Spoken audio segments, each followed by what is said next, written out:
दोस्तों, कर्मा के पास ना कागज है न किताब है, फिर भी सारे जगत का हिसाब है। ये कहा जाता है कि जो कर्म हमने पहले किए हैं उनका फल हमें आज मिलता है, और जो आज करते हैं उसका फल हमें बाद में मिलेगा। किसी ने सच ही कहा है, दूसरों के साथ किया हुआ छल बर्बादी के सारे रास्ते खोल देता है। अगर आप किसी के साथ बुरा करते हैं तो आपके साथ भी बुरा ही होगा। आइए इसे एक कहानी के माध्यम से समझते हैं। नमस्कार दोस्तों। बहुत समय पहले की बात है। एक बहुत पुराना गांव था। उस गांव का नाम रामपुर था। उस गांव के लोग बहुत ही सीधे और सच्चे थे। उसी गांव में एक बुजुर्ग आदमी, उसकी पत्नी और 2 बच्चे रहते थे। बड़े बेटे का नाम कबीर था और छोटे बेटे का नाम सिद्धार्थ था। उसके माता पिता खेती का काम करते थे। वह एक किसान थे। समय के साथ साथ वह दोनों भाई अब बड़े हो गए थे। सिद्धार्थ अक्सर अपने भाई कबीर को देखकर जलता था, क्योंकि कबीर स्वभाव से बहुत अच्छा था। वह सबकी मदद करता था। उसके दिल में सबके लिए दया और आदर भाव था। सिद्धार्थ का स्वभाव ऐसा था कि उसके दिल में दूसरों के लिए कोई दया नहीं थी। वह अपने माता पिता से भी ठीक से बात नहीं करता था। वह हमेशा दूसरों का अनादर करता और नुकसान पहुंचाते रहता था। धीरे धीरे काफी वक्त गुजर गया। कबीर और सिद्धार्थ के माता पिता का देहांत हो गया। उसके माँ बाप इस दुनिया में नहीं रहे। कबीर उस वक्त घर पर नहीं था, वह दूसरे शहर गया था। जैसे ही उसको इस बात का पता लगा, वह सब काम छोड़कर दौड़ता हुआ अपने घर पहुंचा। कबीर को विश्वास नहीं हो रहा था कि उसके माता पिता अब इस दुनिया में नहीं रहे। कबीर और सिद्धार्थ ने उनका अंतिम संस्कार किया। वह बहुत दुखी था। वह उनसे बहुत प्रेम करता था। उसने गांव वालों को भोजन के लिए आमंत्रित किया और ब्राह्मणों को दान दक्षिणा देकर विदा किया। अब कबीर और सिद्धार्थ दोनों अकेले रहते थे। धीरे धीरे वक्त गुजरता गया। वह हर साल अपने माता पिता की बरसी पर ब्राह्मणों को भोजन कराता और दान देता। ये सब चीजें सिद्धार्थ को पसंद नहीं आती थीं। वह कबीर से बहुत ईर्ष्या करता था और वह कबीर से जलते रहता था। उस राज्य का राजा बहुत अच्छा था। वह राजा सबकी मदद भी किया करता था। इसीलिए एक बार अपने माता पिता की बरसी पर कबीर ने अपने राज्य के राजा को आदर सत्कार के साथ अपने घर बुलाया और राजा के सामने ब्राह्मणों और उसके सगे संबंधियों को खाना खिलाया। ब्राह्मणों को दान भी दिया ताकि उसके माता पिता स्वर्ग में अच्छे से खुश रह सकें। सिद्धार्थ वहां खड़ा था। राजा भोजन करने के बाद सिद्धार्थ के पास गए। सिद्धार्थ ने राजा को प्रणाम किया। तभी राजा ने सिद्धार्थ से पूछा, तुम्हारा भाई तुम्हारे माता पिता के लिए इतना कुछ करता है, तुम ऐसा क्यों नहीं करते हो? आखिर वह तुम्हारे भी माता पिता थे। क्या तुम्हें यह समझ नहीं आता कि तुम भी अपने माता पिता के लिए कुछ कर सकते हो? सिद्धार्थ ने राजा से कुछ नहीं कहा और चुपचाप वहां से चला गया। सिद्धार्थ को गुस्सा आ रहा था क्योंकि राजा ने उसकी बेइज्जती की, क्योंकि कबीर अब सबकी नजरों में अच्छा बन गया था। राजा ने भी उसकी तारीफ की थी और सिद्धार्थ सिर्फ चुपचाप देख रहा था। उससे ये सब देखा नहीं जा रहा था और वह कबीर से अपने अपमान का बदला लेने का सोच रहा था। 1-2 महीने बीत जाने के बाद एक रात सिद्धार्थ योजना बनाता है कि उसे कैसे भी करके रास्ते से हटाना होगा। अगले दिन सिद्धार्थ ढोंग करना शुरू करता है। नगर के सामने जोर जोर से चीखने लगता है और यह दिखावा करता है कि उसके माता पिता के गुजर जाने के बाद वह बहुत अकेला हो गया है और दुखी है, और सब लोगों से कहता है कि मेरे माँ बाप मेरे सपने में आए थे, वह स्वर्ग में खुश नहीं है।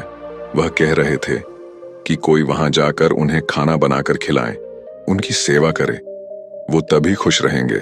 उन्होंने मुझसे कल रात सपने में कहा था कि मेरे भाई कबीर को मेरे पास भेज दो, वह उनकी बहुत सेवा करता है, वह इसके साथ बहुत खुश रहेंगे, तभी उनकी आत्मा को शांति मिलेगी। उन्होंने ऐसा कहा मुझसे। ये मामले की बात राजा तक पहुंच गई और राजा खुद वहां आता। हे राजा ने ज्यादा सोचा नहीं, उसे लगा कि सिद्धार्थ सच कह रहा है और कहते हैं, यह तो अच्छी बात है। कबीर को अपने माता पिता की सेवा करने का मौका मिल रहा है, और मिले क्यों ना, इतने साल से जो पुण्य कर रहा है, राजा कहते हैं। लेकिन इसके लिए तो कबीर को मरना पड़ेगा। कबीर ये सब देख रहा था।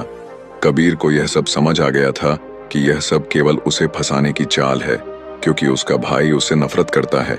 लेकिन वह फिर भी सब लोगों से कहता है, चलो ठीक है, इस बहाने मैं अपने माता पिता की सेवा करता हूँ। वह राजा से कहता है, महाराज, आप अगले दिन नदी किनारे एक नाव का बंदोबस्त कराए।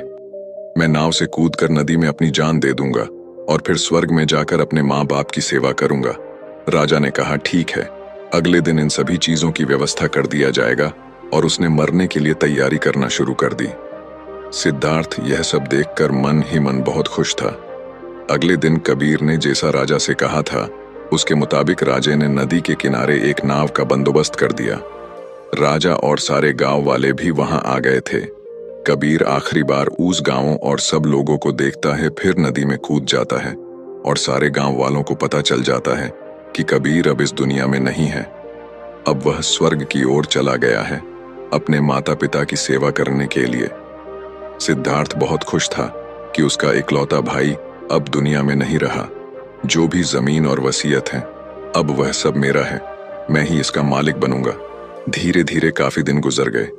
एक दिन अचानक से राजा के दरबार के बाहर कबीर बैठा होता है और जोर जोर से रो रहा होता है।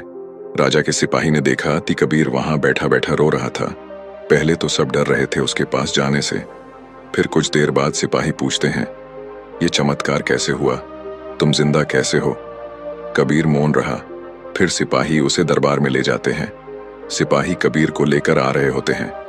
राजा उसे जिंदा देखकर बहुत आश्चर्यचकित थे और कबीर से पूछते हैं। तब कबीर राजा को बताता है, महाराज, मैं स्वर्ग में गया था। मैंने देखा मेरे माँ बाप अभी भी खुश नहीं हैं। वो मेरे पर गुस्सा हो रहे थे और कह रहे थे, तुम्हें तो खाना बनाना भी नहीं आता, तुम तो हमारी सेवा भी ठीक से नहीं कर रहे हो। तुमसे अच्छा तो सिद्धार्थ है जो तुमसे अच्छा खाना बना लेता है और वह हमारा ख्याल भी रखेगा। तुम जाओ और उसे भेज दो। राजा कहता है, अगर ऐसा है तो सिद्धार्थ को इसके लिए मरना पड़ेगा। राजा अपने कुछ सैनिक को भेजता है और वह सिद्धार्थ के पास जाते हैं और कहते हैं कि महाराज ने तुम्हें राज दरबार में बुलाया है। और सिद्धार्थ उनके साथ आ जाता है। राज दरबार में पहुंचकर सिद्धार्थ ने देखा तो उसका भाई कबीर वहीं मौजूद था। उसे वहां देखकर आश्चर्यचकित था। राजा उसे सारी बातें बता देते हैं और कहते हैं, तुम्हारे भाई ने माता पिता के लिए इतना त्याग किया है, अब तुम्हारी बारी है। तुम्हारे माता पिता चाहते हैं कि तुम उनकी अच्छे से सेवा करो। राजा उससे कहते हैं, क्या तुम उनके लिए ऐसा कुछ नहीं कर सकते? सिद्धार्थ अगर कुछ बोलता तो उसकी योजना के बारे पता चल जाता। इसीलिए सिद्धार्थ को ना चाहते हुए भी ये सब करना पड़ता है।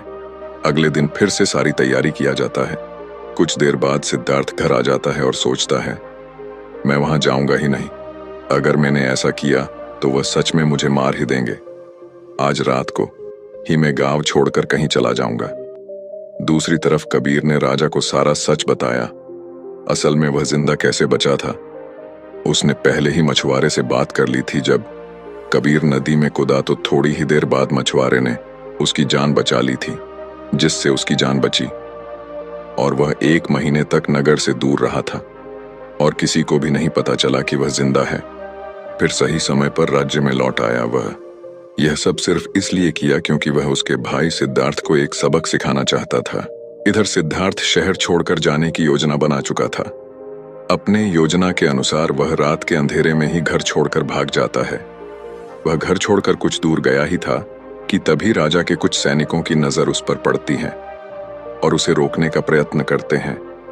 सिद्धार्थ और सैनिकों के बीच हाथापाई और लड़ाई शुरू हो जाती है।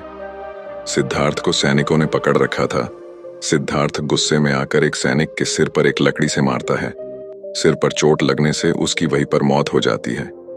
कबीर ने जो सारी बात राजा को बताई थी वह सिद्धार्थ को माफ करने वाले ही थे, लेकिन जैसे ही राजा को यह बात मालूम पड़ती है कि सिद्धार्थ गांव से भाग रहा था और उसने एक सैनिक की हत्या कर दी है, यह सारी बातें जब राजा को पता चलती है वह अब सिद्धार्थ पर और गुस्सा हो जाते हैं और राजा क्रोध में आकर उसे मृत्युदंड का आदेश देते हैं।